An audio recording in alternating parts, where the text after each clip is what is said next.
Hey guys, okay, let's look at lesson 48 and 49, okay? There's about 3 different concepts shoved into this, but really one of them is super easy. And this one has a lot of sense to it, okay? Like, look at example 1. How do you think that you're gonna get x alone in this thing? Like, look at it and process it and see, according to the rules that you already know, how would you just get x alone?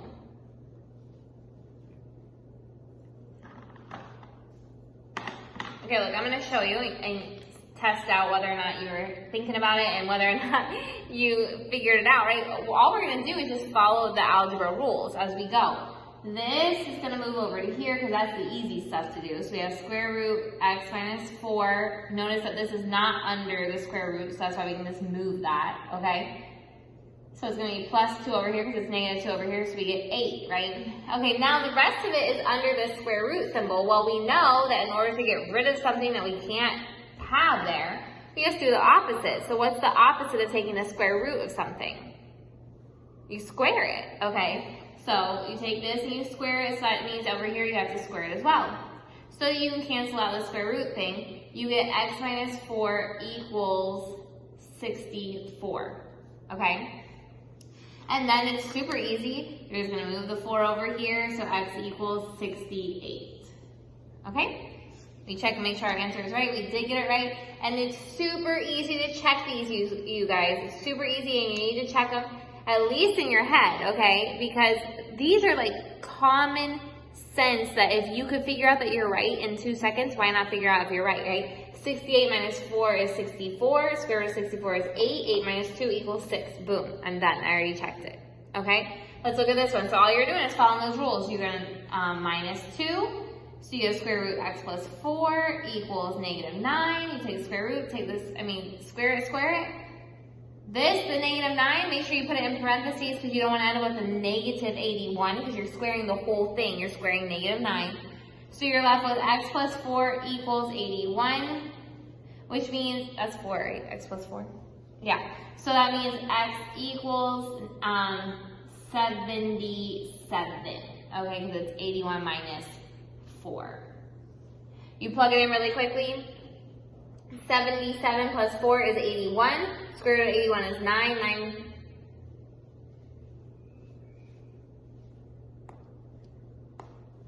plus 2. Look, this is horrible. Okay. Look, there is no solution to this one. That's why we check it. I forgot about that. Oops, sorry. Mira, look, I was like all going for it. 77 plus 4 is 91, but 91 plus 2 is not negative 7.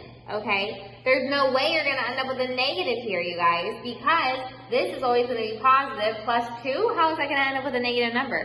So this is no real solution. And that's why you have to check these, because if you don't check them, I would have put down that my answer is 77 and been like, oh, I'm pretty sure I'm right. Okay, and when it comes out that you check it and you can never end up with that negative 7 there, it's not that you got the answer wrong, you can never end up with a negative 7 there. So the answer is no solution. Cool, huh? Okay. Let's go into a couple more. Hopefully we won't run into that situation again. But nope, okay, here we go. Let's keep going on it. Example 3. So this one is exactly the same. It's almost like we could have skipped this one, right? You square, take the square, take this, square it. So we have x minus 3 equals 64 plus 3 equals x equals 67. Okay? We check it, so it doesn't happen what happened last time. 67 minus 63, minus 3 is 64, that's 8. 8 minus 3 is 5. Boom, that works. Okay, this one over here is going to be a little bit different because there's going to be some factoring involved, I believe. Or no, it won't, because look what's going to happen. Okay, cool. X squared plus 2x plus 13 equals x plus 3, right? You have to square root of that. We move the 3 over to here. Put this in parentheses so it's going to go together when we square it. We have to square it to cancel this out, and then we have to square over here. So look what's going to happen. X squared plus 2x plus 13. don't just go x squared plus 3 squared. No. You have to square it by going like what? X plus 3 times x plus 3. So we go x squared plus 3x plus, okay, so x squared plus 3x plus 3x is 6x plus, and 3 times 3 is 9, okay? Now watch. If we're going to combine the x squared and the x squared here, and we move one of them over here, it's just going to be x squared minus x squared. So that means that these can cancel out. And now we can move I'll move the 2 over here, so it's 2x, and move the 9 over here. That's 4 equals 4x, so x equals 1. Okay? We check it, so that's 1 squared is 1, plus 2 times 1 is 2, plus 13, so 13 plus 2 is 15, plus 1 is 16, so that's all 4. 4 minus 3 equals x, and x is 1. 4 minus 3 equals 1, so yes, that is right, okay? And if you're like, Michelle's gonna stop talking so fast. No, it's all good. You can process this. You got this, okay? Here we go. Go ahead and do your practice. Make sure you get it all right, or try to get it all right, and we'll check our answers. Okay, your answers are A is 105, B is no solution, so hopefully you checked it, and C is 2. I'm only gonna do C on the board because it's the only one that's actually super complicated, but if you need anything else, just let me know. I'm not going to say, like, I told you it wasn't super complicated. No, it's good that you tell me if you don't understand. Take the positive 2 and move it over here. That's negative 2, right? Then we're going to square. So we have x squared plus 3x minus 10 equals x squared minus 4x plus 2, because we do x minus 2 times x minus 2. Cancel out our x squared because they're the same. Move our negative 4x over here, which is positive 4x, that equals 7x. Move our 10 over here, which is, that should be 4, great. That should be 14. Okay, that's gonna make it easier. X equals 2. Boom. Okay, here we go. Let's go on to lesson 49.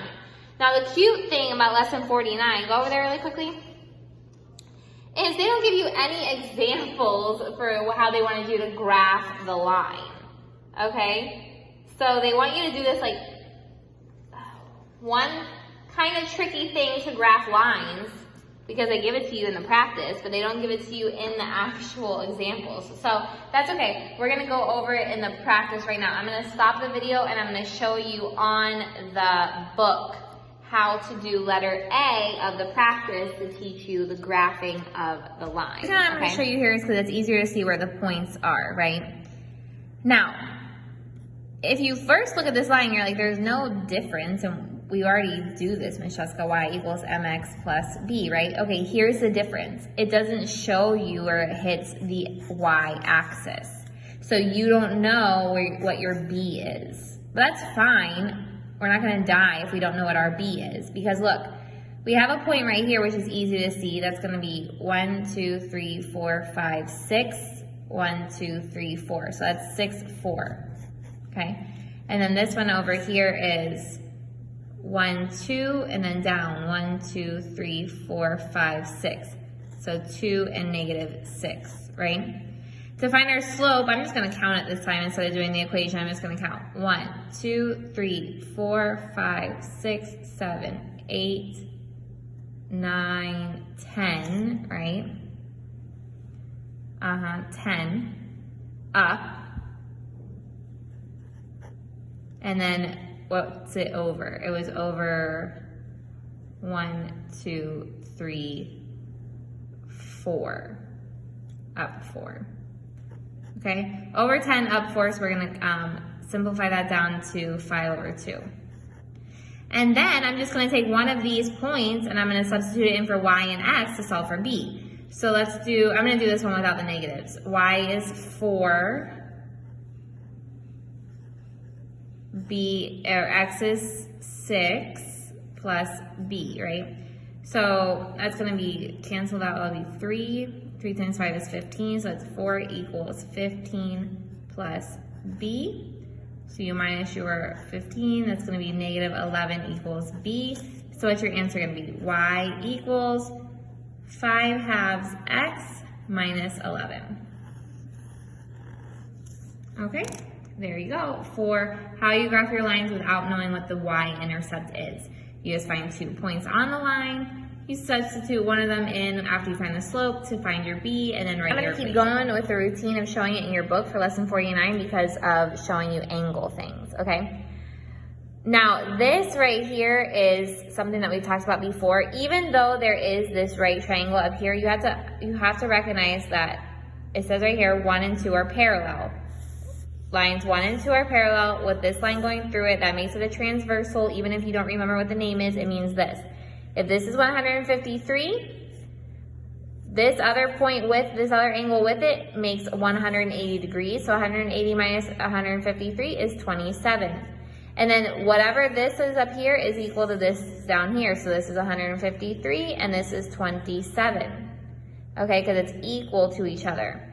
That means that if this is 27 for P, then you can use sine, cosine, tangent to get your A and your B, right? So let's see. Let's say we want A first. A is going to be adjacent over hypotenuse, right? Because remember your sine, cosine, tangent at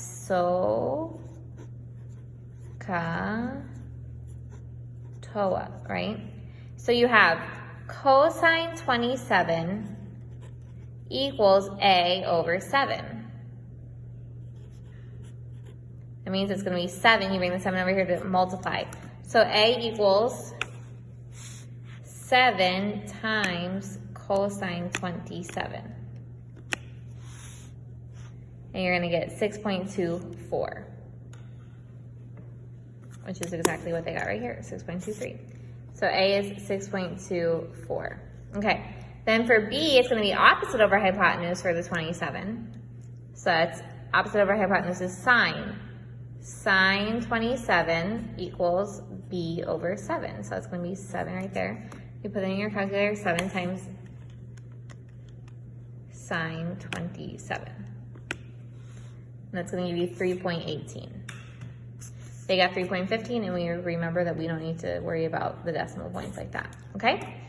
That's how you do example 1. Example 2, lines 1 and 2 are parallel. Find M and N, okay? So if this is 158, then 180 minus 158 is 22. If B is 22, A is also 22. Okay, and then you do the exact same thing. You go cosine 22 equals M over 90. And then cosine, sine 22 equals N over 90. You do the exact same thing I just did in my calculator, and you're going to get 33.3 for N and 83.7 for M. Okay, so go ahead and try your practice B, and then I'll come back to give you the answer and show you how we got it. Okay, the answer to letter B is 91.35. This is how we get it. 180 minus 114 is going to give you 66. That 66 is gonna, look, I did it on my calculator and it was right here. What you got? 66 right here. That means it's going to be opposite over hypotenuse, which is sine, n over 100. Sorry, okay, fail. N over 100. So you're going to do 100 times sine 66, which is going to be 91.35, just like they say. Okay, and that is your answer. Let me know if you guys are having any trouble with any of those. Have a great day.